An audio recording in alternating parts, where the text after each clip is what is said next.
पसंद है? कलर कौन सा पसंद है? गुलाबी कलर। आपको कौन सा कलर पसंद है?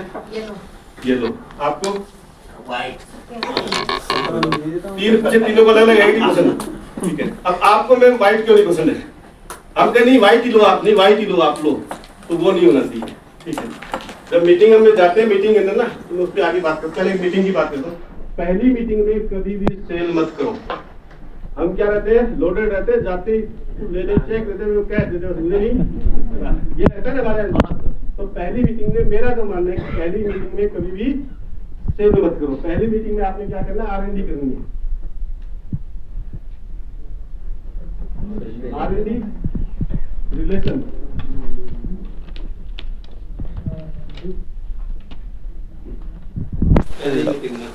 सबसे पहले क्या करना आपने, रिलेशन बिल्डिंग करनी है। सेकंड, नीड क्रिएशन करनी है। और उसके बाद में डेटा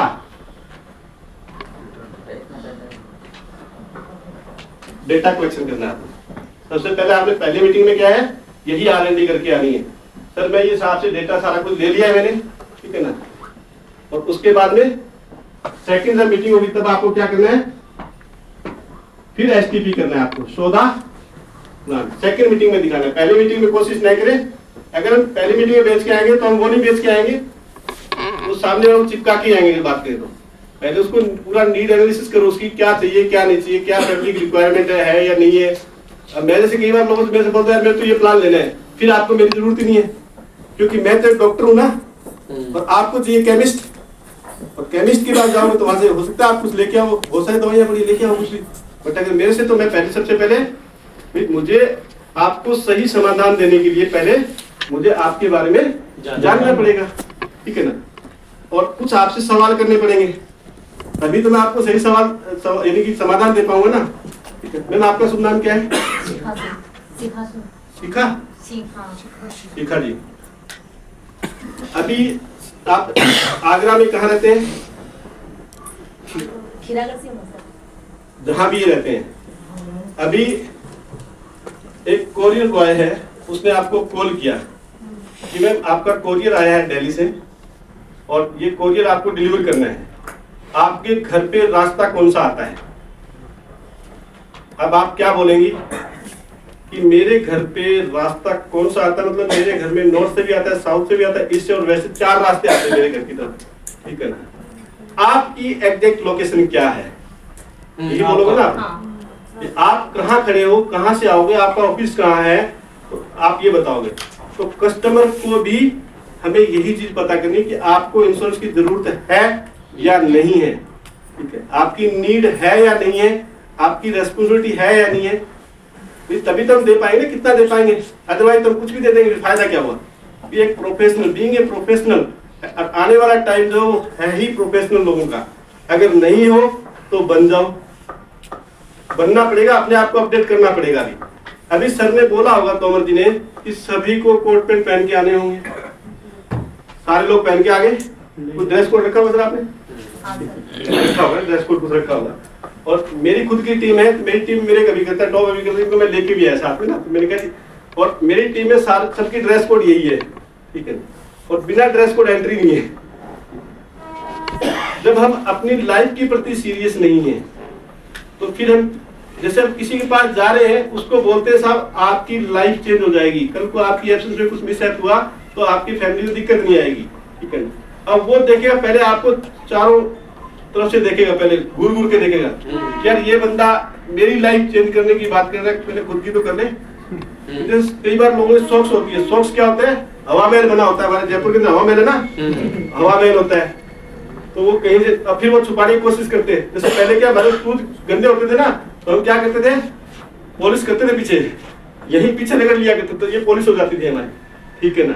तो हमें अपने आप को उस तरह से चेंज करना है। जैसे शौक होती है, उसमें स्मेल आ रही होती है, ठीक है ना, और वो उसकी घरवाली कहते हैं भैया इसको निकाल दो बाहर पहले, ये जिंदगी क्या बदलेगा मेरी, ठीक है ना। तो वो स्मेल पूरे कमरे के अंदर आ रही होती है, ठीक है ना। तो इस तरह से अपने को सेकंड STP में जाके तुमने वो ध्यान देना है। टाइम का अपने आप को पंक्चुअल हो जाओ आप लोग। देखो टाइम का सब टाइम पे आए सारे सब टाइम पे सब टाइम पे आ गए। कितने बजे आए थे? 10 बजे 10 बजे से पहले सारे गेट टाइम पे कौन आया? खड़े करना खड़े में बारिश रहेगी जल्दी। लो बताओ। अरे बारिश का मौसम था इसलिए टाइम से कभी आई नहीं। देखो आगे एक रूल है, अगर आप टाइम पे हो तो इसका मतलब क्या है, आप लेट हो। अभी स्टेशन आपको ट्रेन मान लो 9 बजे शाम को, आप कितने बजे पहुंचोगे ट्रेन स्टेशन पे? 8:30, 8:45, 8:50 पहुंचेंगे नहीं पहुंचेंगे? मतलब हम टाइम से पहले पहुंचेंगे तो ट्रेन हमें मिलेगी। अगर 9 बजे ठीक पहुंच गए तो क्या होगा? तो चली जाएगी, आप वहीं रह जाओगे। ठीक है, हमें छोटी छोटी चीजें बड़ा बना रही होती है। हमें एक अपने आप से एक कमिटमेंट ले लो कि हमें टाइम पे पहुंचना है। अभी मैं अगर बात करूं मेरी, मैं सुबह 3 बजे उठता हूँ डेली 3 बजे। आज भी कुछ लोग गवाह है 3 बजे उठ गया मैं, रात को सोए कितने 10:30 11 बजे के आसपास सोए थे हम लोग, उसके बावजूद भी 3 बजे उठ गए। 3 बजे उठने के बाद मैं क्या करता हूँ, 3 बजे से लेकर 7 साढ़े 7 बजे तक मैं पढ़ता हूँ। पढ़ता क्या हूँ, 2 चीजें आपसे बात करूँ, इन्हीं चीजों में बात करता हूँ। मतलब क्या कस्टमर के साथ आपको आपके कस्टमर से पहले नॉलेज आपके पास होनी चाहिए और आपके कस्टमर से ज्यादा नॉलेज आपके पास होनी चाहिए।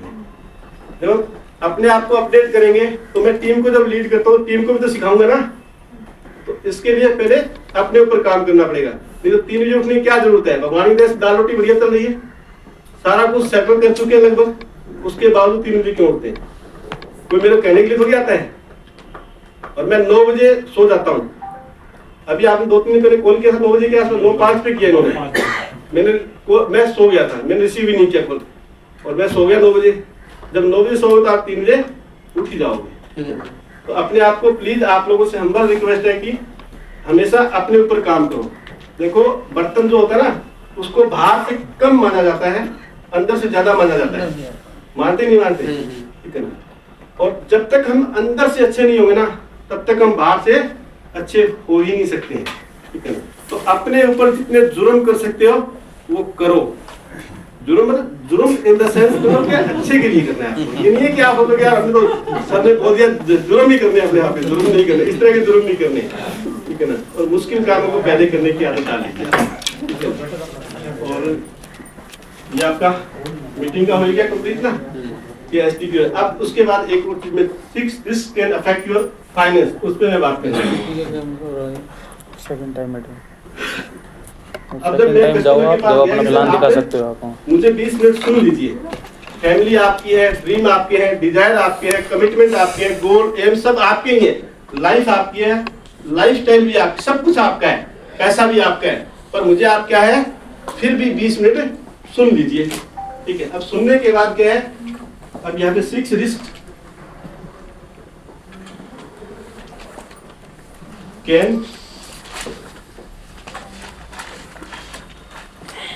affects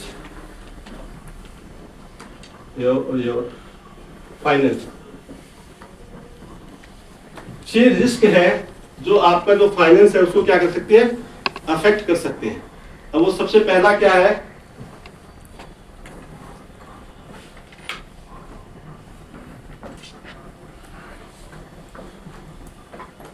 emergency fund.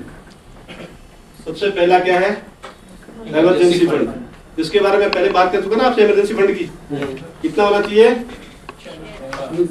MI into 6 तो चाहिए। कब से कब तक चाहिए? 2020 से पहले MI into 6 था। उसके बाद कोविड के बाद क्या आया, MI into 12 हो गया हमारा। तो ये हमारे पास इतना, हमारी फैमिली के पास लिक्विड कैश में होना चाहिए। तो पहला रिस्क क्या है हमारा, ये होना चाहिए सर हमारा। ठीक है ना। अब दूसरा, डाइंग टू सून, जल्दी चले जाना इस दुनिया से, जल्दी चले जाना मतलब प्री मैच्योर डेथ हो जाना, अगली एज में डेथ हो जाना, मेरा जो कहने का मतलब इसके अंदर। तो ये पहला क्या है, डाइंग टू सून, जल्दी चले जाना। इसके लिए मैं आपको एग्जांपल दूं। आपने आदेश श्रीवास्तव का नाम सुना है? आदेश श्रीवास्तव नहीं सुना? क्या बात है, इतने जवान हो के सारे। आदेश Srivastava music director,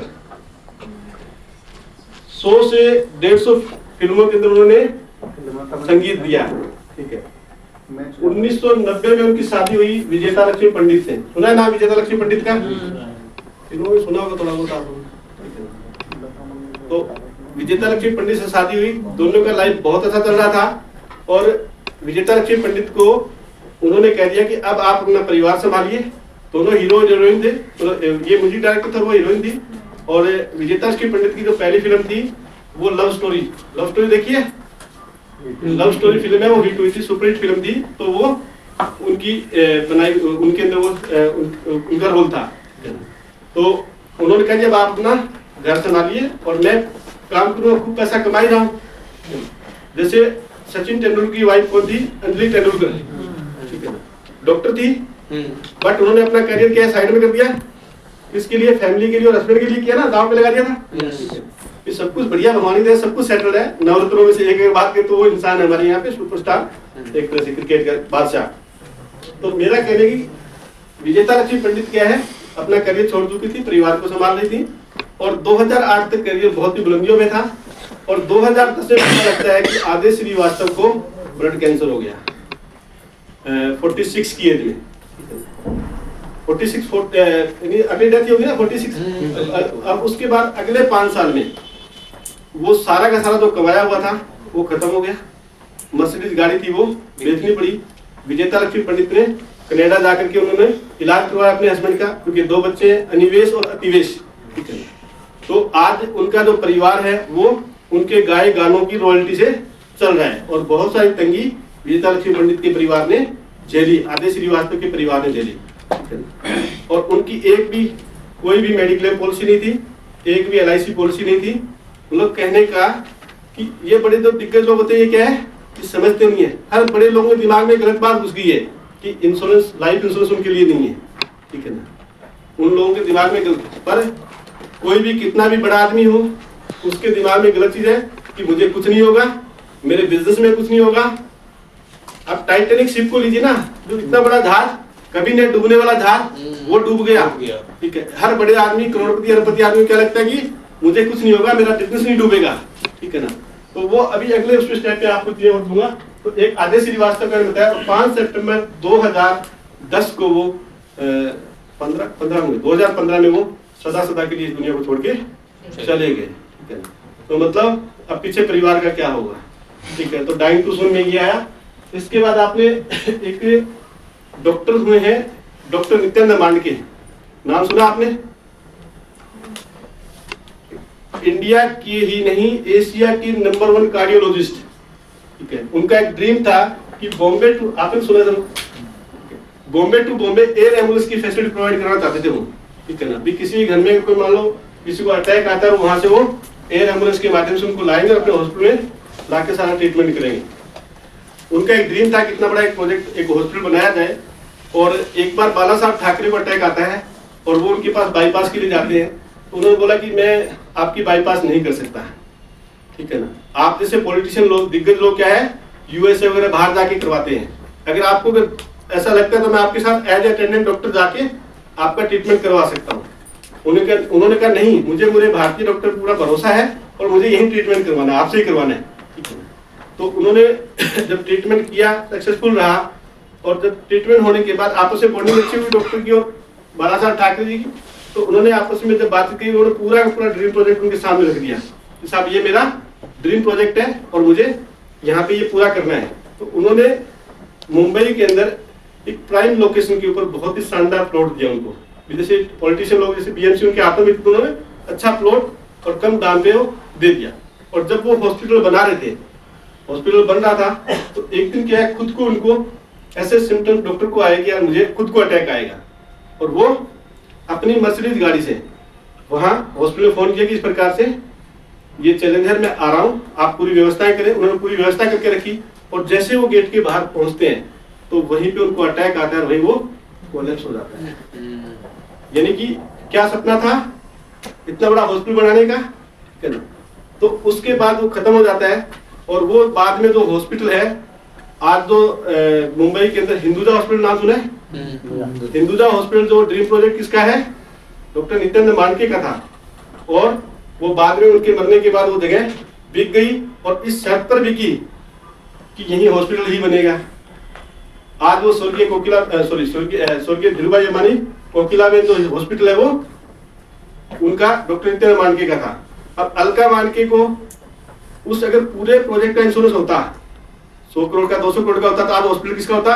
doctor Nityanand Mandke के नाम पे होता, क्योंकि ये उनके पति का ड्रीम था। ठीक है, बट वो बन किसी और का गया। आज एक छोटी सी वार्ड बनी हुई है, उस वार्ड के अंदर डॉक्टर नित्यानंद मांडके का नाम है और बाकी बहुत बड़ी फोटो जो है वो धीरूभाई अंबानी की लगी हुई है। तो और आज सीनियर एनेस्थेसिस्ट की जॉब उसी हॉस्पिटल में अलका मांडके कर रही है। ठीक है, मतलब कहने का आप सोच कहाँ तो वो ड्रीम प्रोजेक्ट उनका था और कहाँ उसकी वाइफ को क्या करना पड़ रहा है। आप सोचिए, उनका बेटा मंडार यूएसए में पढ़ाई कर रहा था, वो इंडिया वापस आ गया। मतलब आदमी जब मरता है ना तो उसका सपना नहीं मरना चाहिए।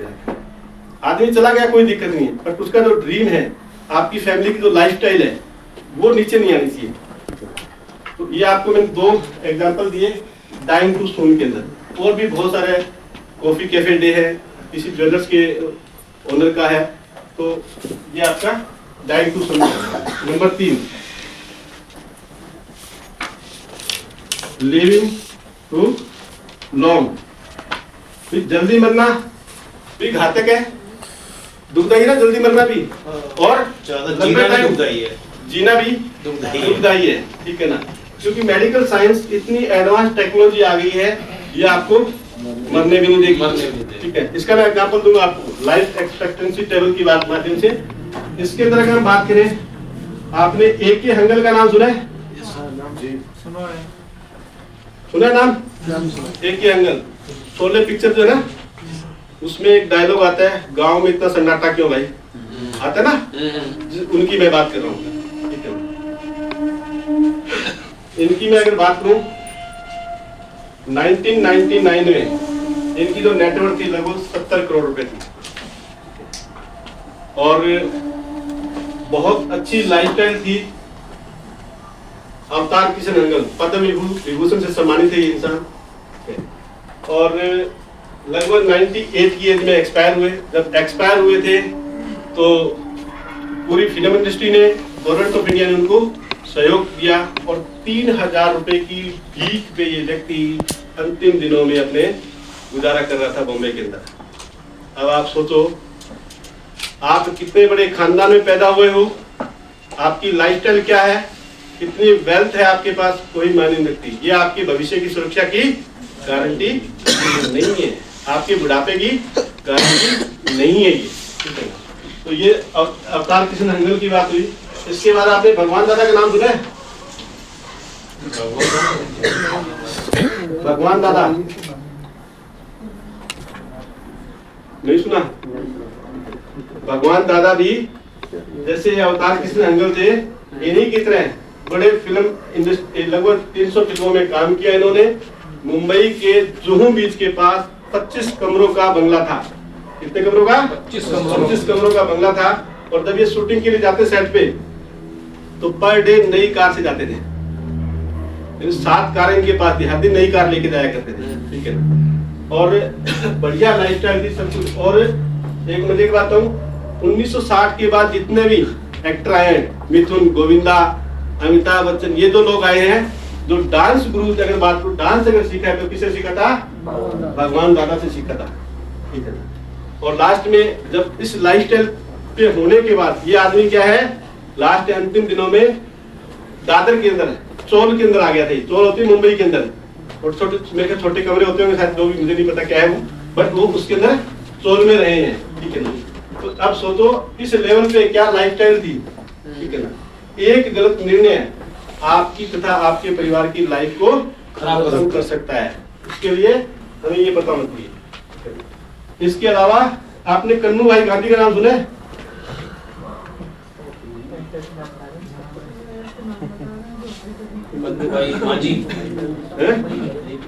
कन्नू भाई गांधी, कन्नू भाई की फैमिली, भाई थोड़ा बहुत कन्नू भाई गांधी सुना है नाम आपने? महात्मा गांधी का नाम सुना है? अच्छी तरह उन्हीं के परिवार का। महात्मा गांधी आज दुनिया हिंदुस्तान के हर इंसान की जेब में जो पैसा रखा है उसके फोटो आई है। मेरे पानी गर्म चाहिए थोड़ा ना। ये कन्नूभाई गांधी महात्मा गांधी के 4 बेटे थे और रामदास गांधी उनको सर्वप्रिय थे, सबसे ज्यादा प्रिय थे। और रामदास गांधी के बेटे कौन थे? कन्नूभाई गांधी। फोटोग्राफी का बहुत बड़ा शौक था, पढ़ाई में बहुत मैथमेटिक्स में बहुत अच्छे थे और नासा में साइंटिस्ट थे। इंडिया से वहाँ नासा में चले गए, साइंटिस्ट थे। और वहां से जब वो रिटायर हुए, इनके कोई संतान नहीं थी, ठीक है ना। और रिटायरमेंट के बाद जब इंडिया आए, यहाँ कोई जानता पहचानता नहीं था, क्योंकि गांधी जी के तो फोटो चला जाने पर पहुंचते तक कोई नहीं पहुंच पाया, नासा रहते थे, आए नहीं थे। जब ये यहाँ आए और उसके बाद जब इनका डेथ हुआ ना, वो कहाँ हुआ? सूरत राजकोट के एक ओल्ड एज होम के अंदर इनकी डेथ होती है, ठीक है। अब आप सोचो, दादा का फोटो हर नोट पे है और पोते का फोटो, पोता का है, ओल्ड एज होम में डेथ हो जाए, ये दुख की बात है नहीं, विडम्बना है या नहीं है? बात है, ठीक है। तो मैंने भी आपको बताया कि आप किस खानदान में पैदा होते हो, किस लेवल पे आप पहुंच जाते हो, ये आपकी सुरक्षा की गारंटी नहीं है, ठीक है। तो ये मैंने आपको, और लाइफ एक्सपेक्टेंसी टेबल की मैंने बात करी थी कि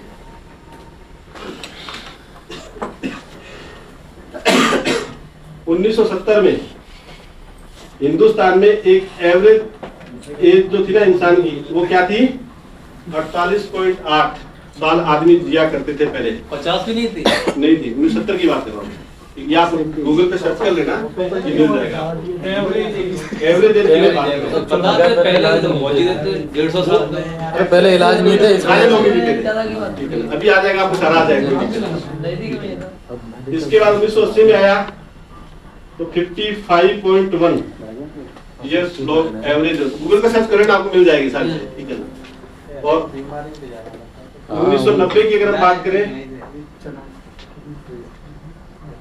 58.2 ईयर्स लोग जिया करते थे, ठीक है।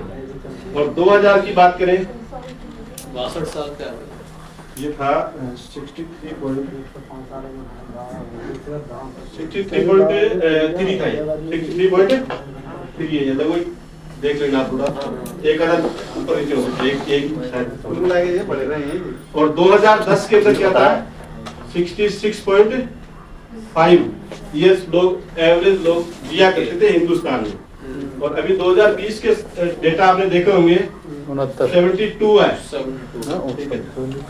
लगभग यही है। मतलब क्या हो गया?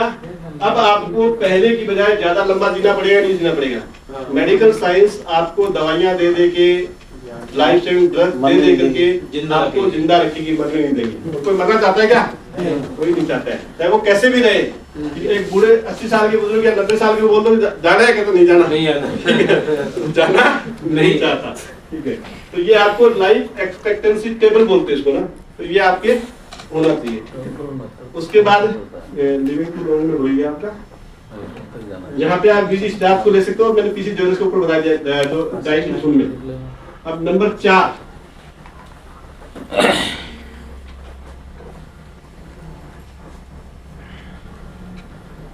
चिल्ड्रन वेलफेयर की अगर बात करें, बच्चे की एजुकेशन और बच्चे की मैरिज, ये किसका नैतिक दायित्व है? पिताजी का। पिताजी का। और हम क्या है? हम पिताजी हैं, हम पिताजी हैं। ड्यूटी किसकी बनती है? हमारी ही बनती है। तो बच्चों ने ये थोड़ी कहा था हमें पैदा करो, और आज बच्चों को बड़ा करना, बच्चों को पढ़ाना और बच्चों की शादियां करना जिम्मेदारी, रिस्पॉन्सिबिलिटी है हमारी, ठीक है ना। और आज की तारीख में अगर जैसे मान ले मैम, आपके बच्चे कितने बच्चे हैं? 2 बेटे हैं, बेटी है आपके? 2 बेटे हैं सर। अच्छा, आपके बताइए? 2 बेटे एक बेटी। मैं ये बेटी देखो, बेटी की एज क्या है? 18 साल की है। मतलब बच्ची की शादी होगी किससे होगी? आपको पता है किससे होगी? मतलब लड़का देख रखा आपने? नहीं, अभी नहीं देखा है। अभी हमें पता ही नहीं है कि हमारी बेटी की शादी किससे होगी, ये नहीं पता। बट आपने पहला लड़का देखा, वो पसंद नहीं, समझ नहीं आया। अब क्या करोगे? दूसरा देखेंगे, दूसरे खानदान समझ नहीं आया, तीसरे का चाल चलन ठीक नहीं है, चौथे की हाइट कम है, पांचवें रंग समझ नहीं है आपको? मतलब कब तक देखते जब तक समझ में नहीं आएगा, जब तक हमारी बेटी के लायक जो वर हमें नहीं मिल जाएगा। जाएगा। मेरा मतलब मैं आपको वो चीज समझाना था। अभी क्या है, आदमी एक आदमी पास जाके बात करे, साहब उसने बीमा नहीं लिया, साहब LIC काम होता ही नहीं, करता ही नहीं है। हम रूस से घर बैठ जाते हैं, तोमर साहब 4 बार फोन करते हैं, उठाते नहीं है।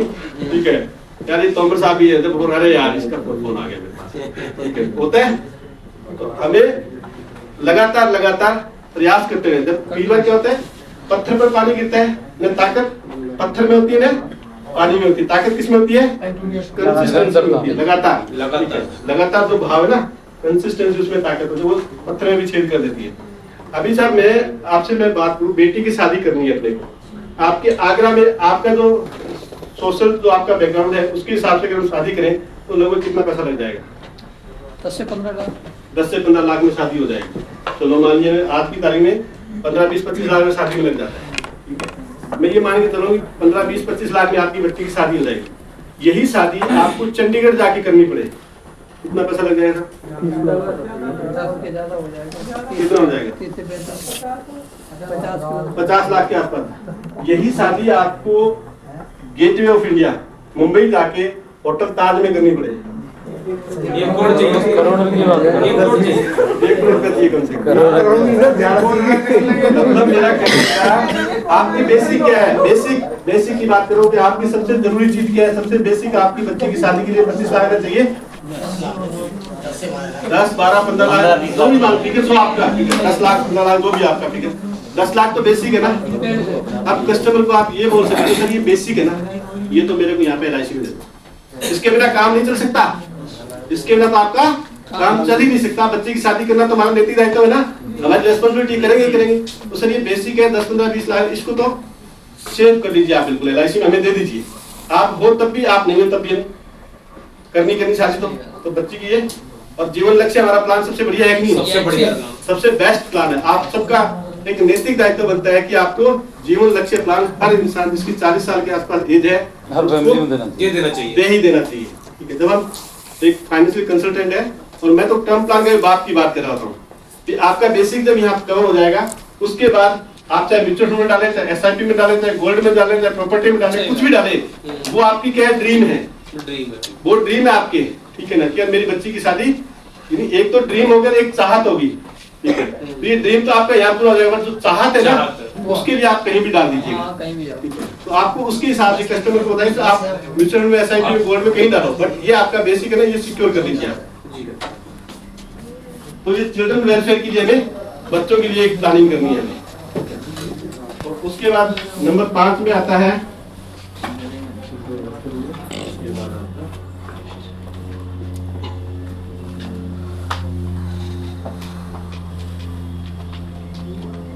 Living death. अब लिविंग डेथ में क्या है? जीवित मृत्यु, जैसे डिजीज, क्रिटिकल इलनेस, डिसेबिलिटी, ये किस में आएंगे?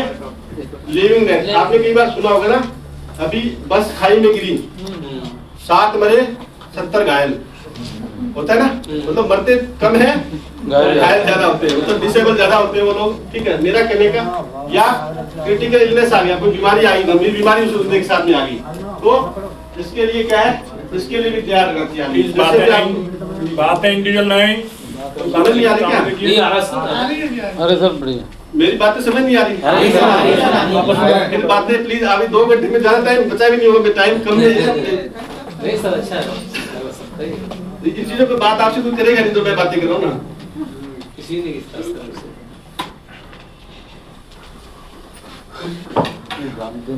अब लिविंग डेथ में युवराज सिंह को कैंसर हुआ, उसके पीछे बैकअप में कौन था? BCCI थी ना।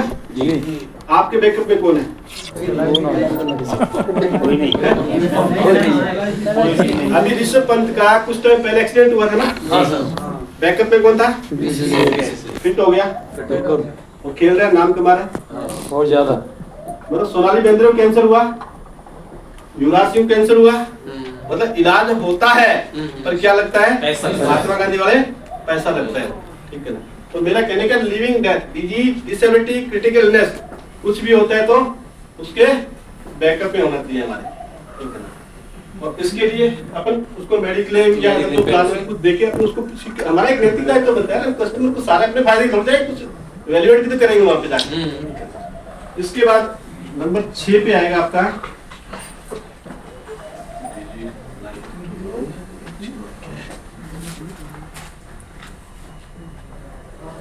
एक आ रहा है इंक्रीजिंग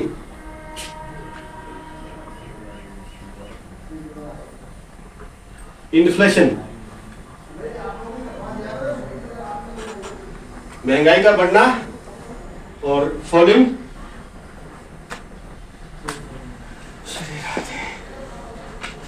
इंटरेस्ट। मेरी राइटिंग में बन जाना, मैं पहले बता रहा हूं, मैं राइटिंग ज्यादा अच्छी नहीं है मेरी, ठीक है ना। मतलब महंगाई का बढ़ना और ब्याज का घटना, ये है या नहीं है?